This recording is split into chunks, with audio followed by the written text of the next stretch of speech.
অনেক অভিভাবকরা রয়েছেন, ছেলে মেয়েরা সাবালক হতে চলেছে বা সাবালক হয়ে গেছে, স্কুল কলেজে পড়ে, তাদের মায়া করে জাহান্নামে পাঠিয়ে দেয়।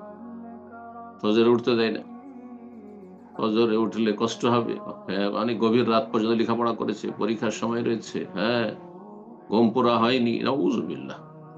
আপনি সামান্য দুনিয়ার একটু আয়েশ আরাম দিয়ে জাহান্নামে ঠেলে দিবেন ছেলে মেয়েদেরকে? আপনার চোখের সামনে যখন জাহান্নামে ফেলা হবে, এটা আপনি কি মেনে নেবেন?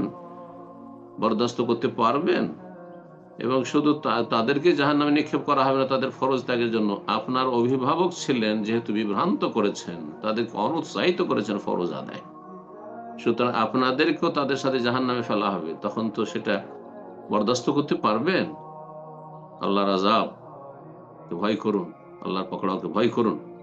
আলা কুল্লুকুম রাইন ওয়া কুল্লুকুম মাসউলুন আন রাইয়াতিহি, প্রত্যেকে দায়িত্বশীল এবং প্রত্যেক দায়িত্বশীলকে তার নিজ নিজ দায়িত্ব সম্পর্কে জিজ্ঞাসা করা হবে হাসরের মাঠে, জবাব দিতে হবে। আপনি অপরের বোঝা উঠাচ্ছেন না, ছেলে মেয়ের বোঝা উঠাচ্ছেন না, বরং আপনার ফরজ দায়িত্বে আপনি গাফিলতি করে, সেই জন্য আপনাকে জাহান্নামে যেতে হবে, আযাবের সম্মুখীন হতে হবে।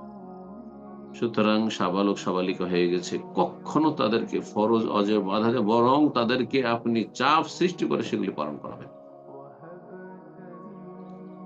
দুনিয়ার সব পরিচর্যা করছেন, ছেলে মেয়েদের সবকিছু দিচ্ছেন, খাবার দাবার, খরচ খরচা, লেখাপড়া সব দিচ্ছেন, আর তারপরে এই গোস্ত মাংস আপনার ছেলে মেয়ে জাহান্নামে চলে যাবে, আপনি চিন্তা করছেন না?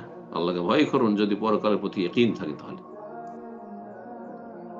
এমনকি এখনো সাবালক সাবালিকা হয়নি, কিন্তু রোজা রাখতে পারবে, 12 ঘন্টা 14 ঘন্টা না খেয়ে পানাহার থেকে তারা থাকতে চায়, তারা প্রকৃতির রয়েছে, সেজন্য রোজা রাখতে আগ্রহী ছেলে মেয়েরা।